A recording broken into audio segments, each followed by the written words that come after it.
So I'm not gonna lie, when I saw the first trailer for the new Nicolas Cage movie, The Unbearable Weight of Massive Talent, I knew I had to see it. And I have been looking forward to it ever since. Now it's finally hitting theaters, but is it worth all the hype? Creatively unfulfilled and facing financial ruin, the fictionalized version of Nick Cage must accept a $1 million offer to attend the birthday of a mysterious superfan.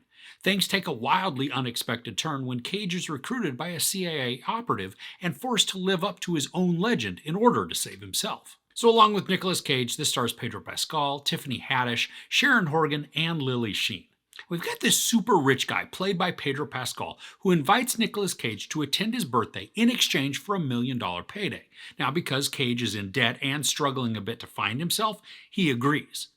Now, once at this massive estate in Majorca, Cage slowly begins to hit it off with Pascal, quickly learning that he's a huge fan. I mean, even more than what you'd think by somebody who's willing to pay $1 million for an appearance. There's a complication that's established fairly early on, where the CIA suspects Pascal of being just a really bad guy, so they recruit Cage to spy for him. When this happens, though, some craziness ensues, leading to several very funny interactions. Now, there's so much in this movie that really shouldn't work. I mean, we've got Cage playing himself, and at times also simultaneously playing a different version of himself. So that right there is a bit over the top and it's odd. But then there's the awkward fanboying that Pascal does when he meets Cage. And as weird as that is, it did become very endearing. There's also this inclusion of the CIA that could be more of a distraction to the story, or maybe in something that's kind of shoehorned in to make a story more exciting. But the beauty of this is in how self-aware it all is. Now, we watch an adult character-driven drama that then turns into an action film. And like the story tells us, it's a little something for everyone. The chemistry between Cage and Pascal is so wonderful to experience. Once they get to know each other a bit better, they begin to really click, and with that have some amazing interactions that create an awesome bromance. They feed off each other, each playing up the extremes, but then also bringing the characters back down to ground them, so even if situations get crazy for a little bit, there are also portions that just feel less out there and more like something that it could actually happen.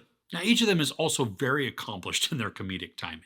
I mean, they react to situations and each other in ways that feel very natural, but are also hilarious. There's a scene where Pascal and Cage go for a drive to work on a story, and what happens in these sequences just had us laughing out loud. I mean, in one moment, Pascal has this look on his face that's just priceless. I mean, it's capturing the innocence and awe, kind of like a kid admiring his hero. But then they get to share a bunch of moments like this, and I mean, just each of them endeared me to them both. Now, while the spy angle could seem a bit forced for the story, it does provide some good elements and even comedy. Tiffany Haddish and Ike Barinholtz play the CIA agents, and they're entertaining for what they have, but not all of the jokes land, and then even portions of their story do feel very convenient. This could have been an area of disappointment for me, but because most of it works for the larger story, I'm less concerned about some of the thinness. And the impetus for the CIA involvement is not wholly interesting or even examined in detail, but we do get enough understanding for what it is and then how it motivates certain parties for the narrative. Now, as I had mentioned, this takes place in Majorca, and it's just a beautiful setting, even though really the landscape that we do see is mostly from Croatia. I mean, there's these lush green mountainsides that contrast really well with the deep blue color of the ocean. And the cinematography not only captures that beauty, but also creates some really great shots with our characters. There are some wonderful aerials that will follow the characters as they drive along the coastal road. But then we also get some very cinematic and even dramatic shots that showcase just mental transition that Cage will make while he's going from regular guy to acting mode. And then when there's action, it's got an urgency to it that helps to create some really good tension. Now, in a way, this is a very meta movie, and it's certainly self-aware in aspects. I mean, first, just the fact that we have Nicolas Cage playing Nick Cage, all the while discussing movies and working to craft a screenplay while it somewhat mirrors what we see play out. Now, part of this was expected, but a large portion wasn't, and that also made for a much more engaging storyline. And because this is also so self-aware, we get a ton of Nicolas Cage movie references throughout, whether that be in dialogue, movie clips, or even props. I mean, all of it was just awesome to see. And I really love how this morphs in its genres, refusing to be held to just one. I mean, there's a character drama, there's comedy, action, and suspense, and then even a buddy story. And all of them work together to build out a story that I found to be incredibly captivating and then immensely entertaining. This is an hour and 47 minutes long, and the time really did fly by. There was a moment towards the final act where the pacing did drop just a bit, but on the whole, I was engaged the entire time and I didn't feel the length. So overall, The Unbearable Weight of Massive Talent is a meta and self-aware bromance that's as inspiring as it is hilarious.